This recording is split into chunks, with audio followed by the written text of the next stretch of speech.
오늘 베드로전서 4장 1절부터 11절까지 말씀입니다. 그리스도께서 이미 육체의 고난을 받으셨으니 너희도 같은 마음으로 갑옷을 삼으라. 이는 육체의 고난을 받은 자는 죄를 그쳤음이니 그 후로는 다시 사람의 정욕을 따르지 않고 하나님의 뜻을 따라 육체의 남은 때를 살게 하려 함이라. 너희가 음란과 정욕과 술 취함과 방탕과 향락과 무법한 우상 숭배를 하여 이방인의 뜻을 따라 행한 것은 지나간 때로 족하도다. 이러므로 너희가 그들과 함께 그런 극한 방탕에 다름질하지 아니하는 것을 그들이 이상히 여겨 비방하나 그들이 산 자와 죽은 자를 심판하기로 예비하신 이에게 사실대로 고하리라. 이를 위하여 죽은 자들에게도 복음이 전파되었으니 이는 육체로는 사람으로 심판을 받으나 영으로는 하나님을 따라 살게 하려 함이라.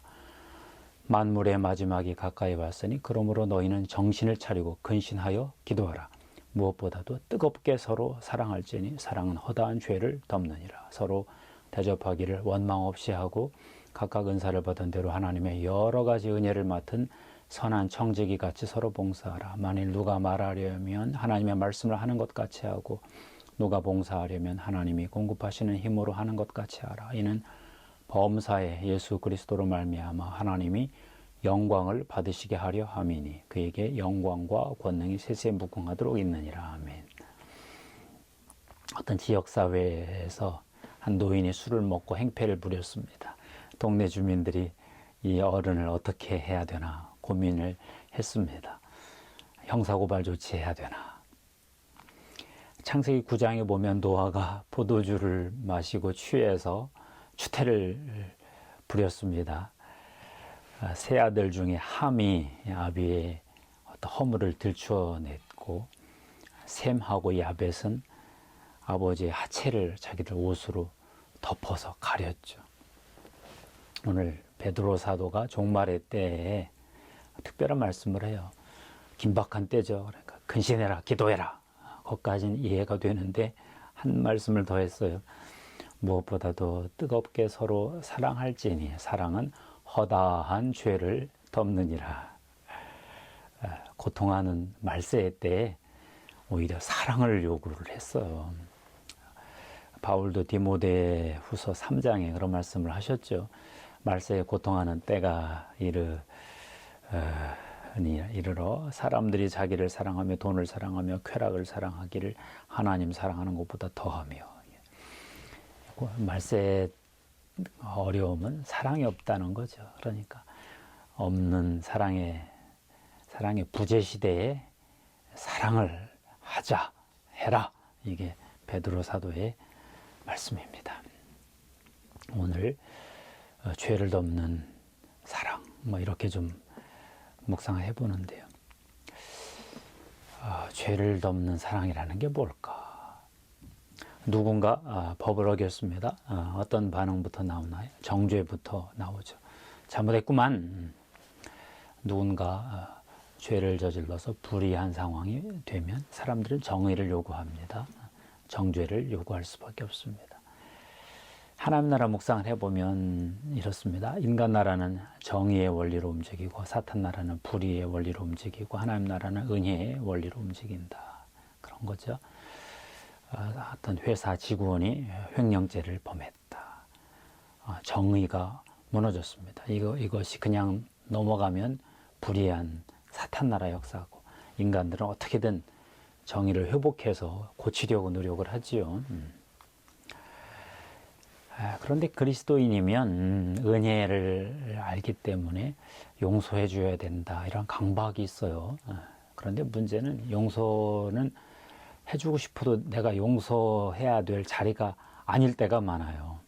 직접 피해를 받은 회사 사장님이나 이사회가 용서를 하든지 하나님이 우주의 도덕법을 만드셨으니까 그분이 용서를 하든지 하는 것이지 내가 개인적으로 그 사람을 용서하고 안 하고 할 처지가 아닐 때가 많거든요.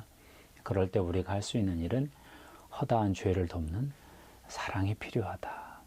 처벌은 어쩔 수 없고요. 그러니까 우리 입장에서 남들이 처벌할 테니까 나는 어떤 사랑을, 죄를 덮는 사랑을 할 필요가 있다. 이런 뜻이겠죠.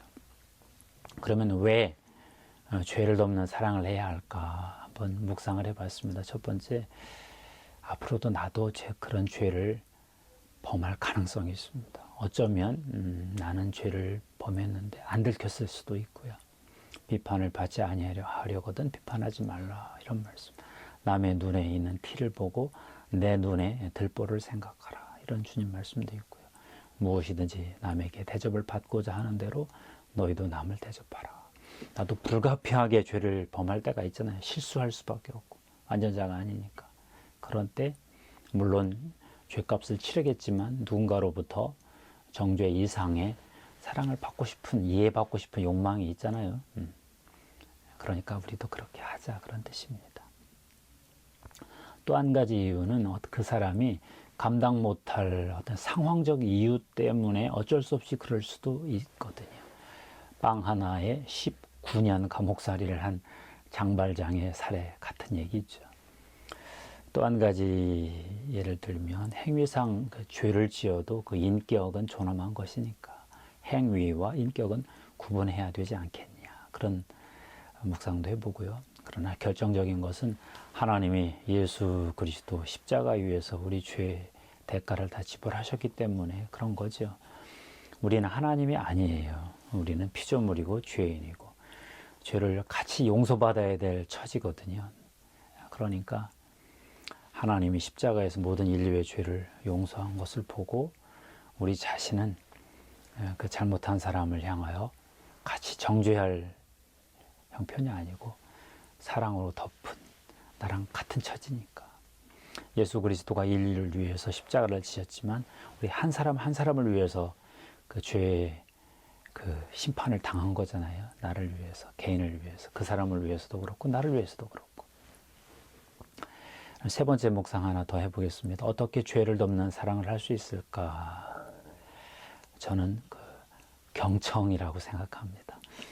그 사람에게 선을 베풀고 뭔가 줄 수도 있는데 요즘 최근 들어서 가장 필요한 게 그 사람의 형편을 들어주는 거다. 요즘 애덤 맥휴라는 분이 쓴 경청, 영혼의 치료제라는 책을 좀 읽고 있습니다. 참 감동이 됩니다. 그분이 이런 말을 했어요. 자기 생각에 경청은 하급자가 상급자 말을 듣는 것이다, 그렇게 봤다는 거예요. 직원이 사장 말 듣고, 자녀가 부모 말 듣고, 인턴이 멘토의 말 듣고. 그랬는데 이분이, 애덤 맥휴 이분이 특별한 경험을 했더라고요.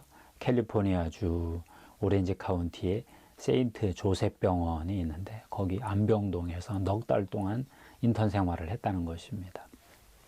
근데 그때 슈퍼바이저를 참 좋은 분을 만난 거예요. 도나라는 분인데 일주일에 한 번 1대1로 만나서 인턴 생활에 대해서 자기가 멘토링을 받는 건데, 자기는 처음에는 훈계를 듣고 교정을 받고 충고를 들을 각오를 하고, 지금까지 그렇게 자기가 훈련을 받았으니까 그랬는데, 도나 이분은 좀 달랐다는 것입니다. 나한테 이래라 저래라 하는 게 하나도 없고 자기 기준에 맞추어서 나를 평가하지도 않고 그냥 나 자신에 대해서 계속 물어보면서 들어주더라는 거예요.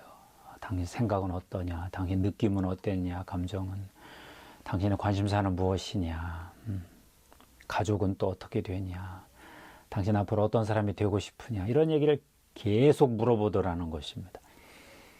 얼마나 열심히 자기 말을 들어주는지 나중에는 머쓱하고. 그래서 말을 돌려서 상대방 그 슈퍼바이저 도나의 일을 물어보면 또 싹 다시 또 노련하게 돌려서 다시 내 얘기로 초점을 모아오고. 처음에는 참 이상했다는 겁니다.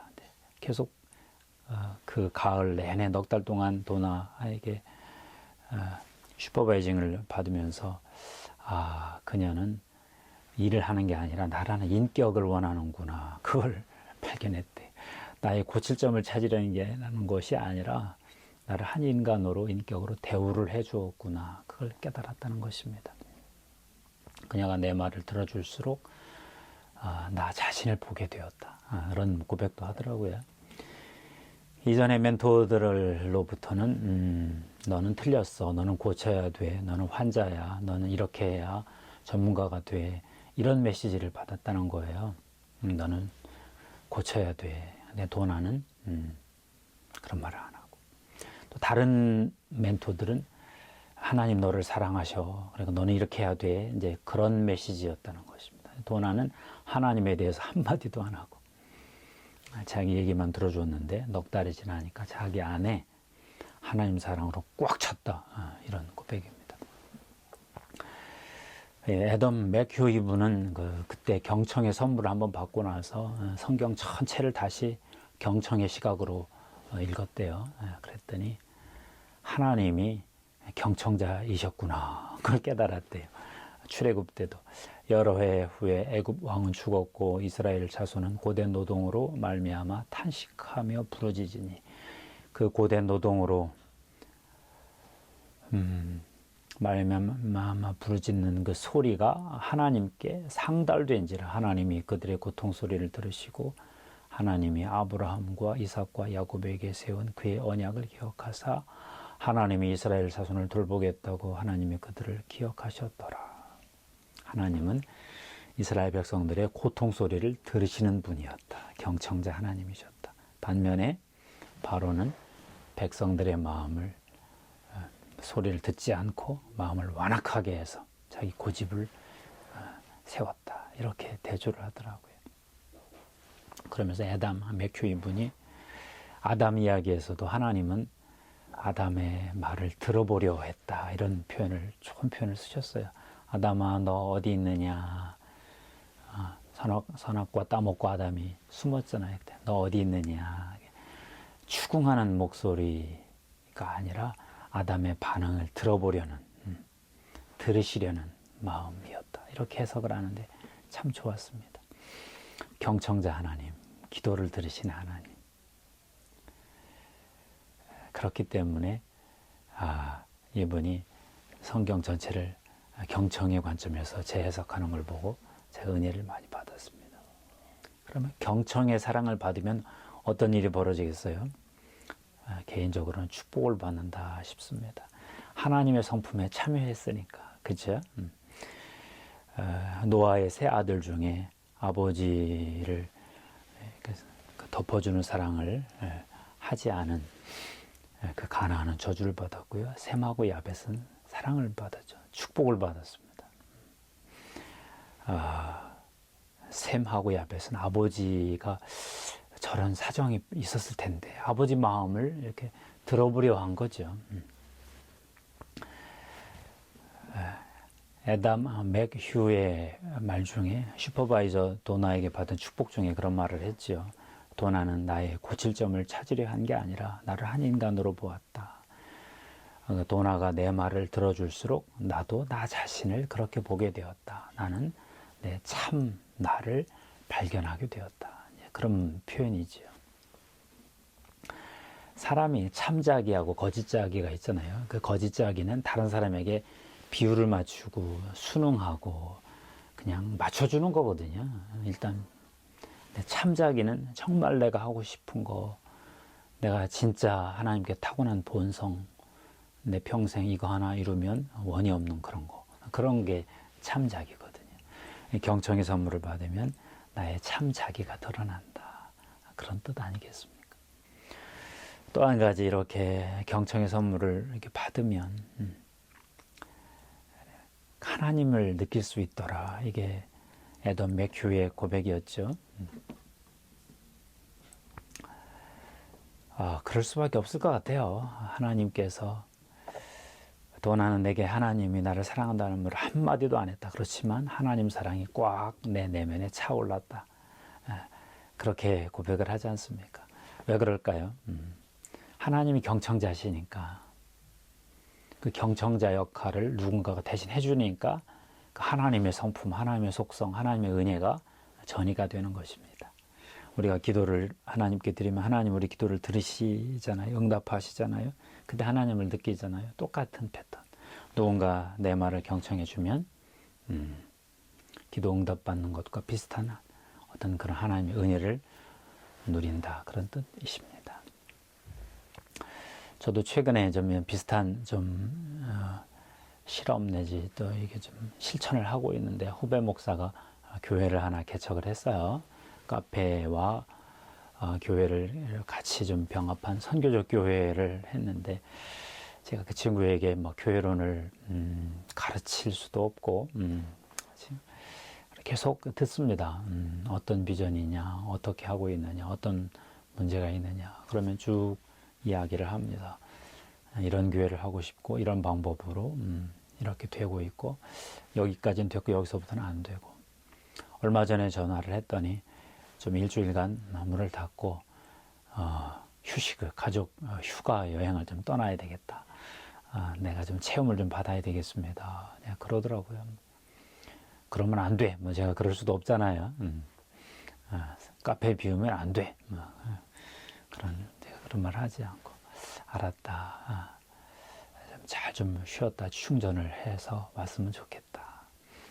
들어주고 스스로 비전을 정리하게 하고 그렇게 하는데, 제가 이게 내가 해줄 수 있는 최고다, 이렇게 하는 느낌이 들더라고요. 사랑하는 성도 여러분, 결국 경청이 최고의 사랑이다.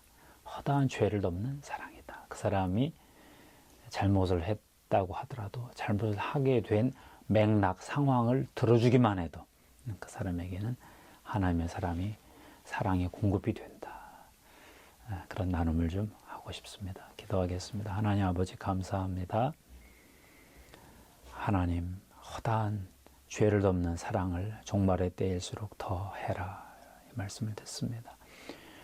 우리 주변 사람, 가까운 사람, 가족들, 친지들, 친척들, 교인들, 그들의 사정을 잘 들어주는, 경청해주는 사랑을 베풀 수 있도록 도와주시옵소서. 가르치는 사람은 많고 들어주는 사람이 적은 때입니다.